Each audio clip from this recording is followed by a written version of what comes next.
नमस्कार मित्रों, आज हम जानने वाले हैं मोक्ष क्या है और इसे कैसे प्राप्त करें। सनातन धर्म केवल एक आस्था या परंपरा नहीं है, बल्कि यह एक गहन आध्यात्मिक विज्ञान है। यह मार्ग है जो आत्मा को उसके वास्तविक स्वरूप तक पहुंचाने की चेष्टा करता है, और इस मार्ग की चरम अवस्था है मोक्ष।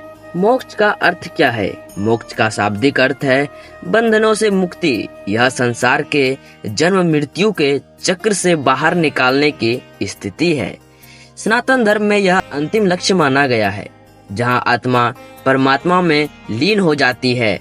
यह न केवल मृत्यु के बाद की मुक्ति है, बल्कि जीवन में भी मन और अहंकार से मुक्ति का अनुभव है। क्यों जरूरी है मोक्ष? हमें बार बार जन्म लेने की आवश्यकता क्यों पड़ती है? यह सब हमारे कर्मों का फल है। जब तक आत्मा के ऊपर कर्मों का बोझ है, वह मुक्त नहीं हो सकती। मोक्ष का उद्देश्य है इस चक्र से मुक्ति और पूर्ण शांति की प्राप्ति। मोक्ष और पुनर्जन्म का संबंध। सनातन धर्म में आत्मा को अमर माना गया है। जब शरीर नष्ट होता है, आत्मा नया शरीर धारण करती है। यह चक्र तब तक चलता है जब तक आत्मा मोक्ष प्राप्त नहीं कर लेती। मोक्ष प्राप्त होने पर आत्मा को पुनर्जन्म नहीं लेना पड़ता। 4 पुरुषार्थों में मोक्ष का स्थान। सनातन धर्म में जीवन के 4 लक्ष्य माने गए हैं। धर्म यानी कर्तव्य, अर्थ यानी धन संपत्ति, काम यानी इच्छा पूर्ति, मोक्ष यानी आत्मिक मुक्ति।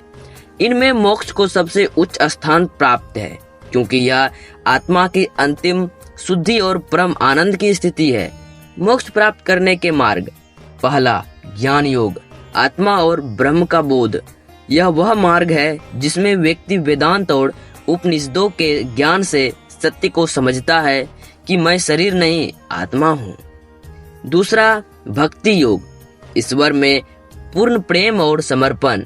यह मार्ग ईश्वर के प्रति सच्ची श्रद्धा, प्रेम और समर्पण के द्वारा आत्मा को परमात्मा से जोड़ता है।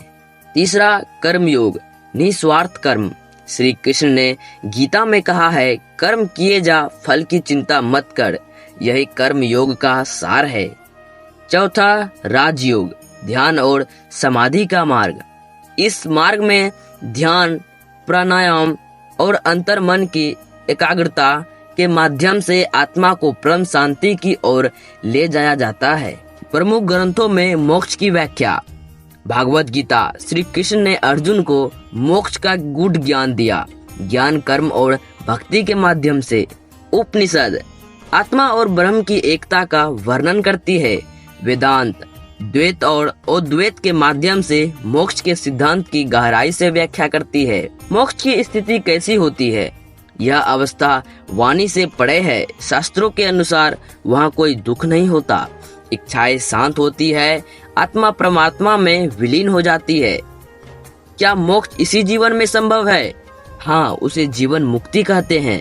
जब व्यक्ति जीवित रहते हुए ही संसार के बंधनों से मुक्त हो जाता है, यह व्यक्ति सांसारिक कर्तव्यों को निभाता है, लेकिन भीतर से पूर्ण शांत और समर्पित होता है।